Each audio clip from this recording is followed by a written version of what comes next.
Thank you so much, Lain Duncan Smith, for joining us. Can I get your reaction to Boris being in intensive care?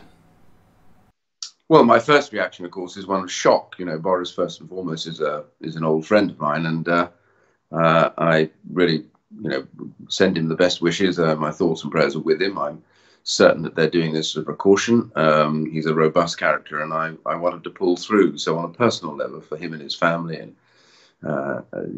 this is worrying time, but I have real faith in his ability to pull through this, and in the doctors and nurses that treat him. But it really does show, I think, to everybody that this is a terrible virus, and you simply can't take it for granted. Can't go mingling in parks and sitting down and doing things that some people did over the weekend. You've got to stick to the rules, which are stay at home, unless you have to go and get something from the shops, unless you have to, go for a walk or an exercise routine, but you come straight back and essentially support the NHS and save lives. Of course, we all wish him the best.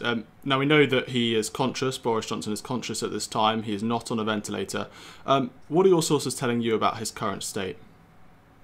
Well, he's still upbeat. That's his nature. He's been advised that his situation has deteriorated slightly. The thing about this is, and a great friend of mine has already had this and had a very similar kind of process. When the virus hits you, and it's a really horrible feeling, I'm told, at its worst. You feel terrible temperature, you can often have a hacking cough, a painful chest, that sort of thing, and feel completely washed out. But there can, as with all viruses, be a secondary infection that takes hold. And that secondary infection can develop quite quickly and needs to have treatment. Unlike the virus, which you can't treat directly, secondary infections, bacterial infections, you can treat, like pneumonia, etc. And you treat them with very, very focused antibiotics, and they have to be got into your system very quickly and in significant quantities. So I'm hoping that that's the position he's in at the moment, and that therefore this will stabilize quite quickly.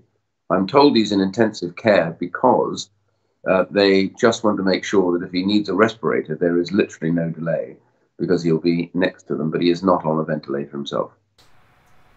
And what's your kind of confidence in Dominic Raab, who's obviously having to take over the day-to-day duties that whilst Boris is in hospital? Well, I have a lot of confidence in Dominic. I've known him for a while. He's, again, a good friend. I think he's a very competent minister. He was known for some time that this might happen. I obviously wish that he wouldn't. But, he is ready for it. What he is doing is stepping in for the Prime Minister until the Prime Minister is able to take back control. And the honest truth is people should be calm about this, because there is a chain of command. Cabinet ministers know what they've got to do, get on with their jobs. There is no panicking. There's very clear control. The civil service know that they move their chain of command, as it were, to Dominic Raab. But all cabinet ministers can rally round and will rally round and make sure that they settle their issues between themselves calmly and through the cabinet process. And finally, what do you envisage as being sort of the next steps? What happens beyond here if Boris's sort of situation goes even worse or better? What do we expect to happen next?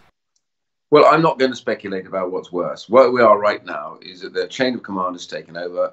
Dominic Raab is the Prime Minister in name. That is to say, he's the Deputy Prime Minister, but he takes over the reins.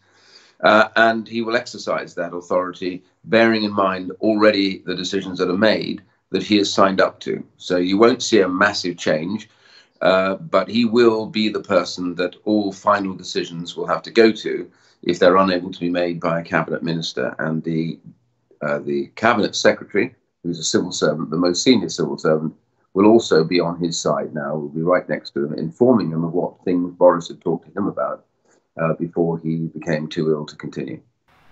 Great. Thank you so much, Lain Duncan Smith, for giving us your time tonight. Thank you. Pleasure.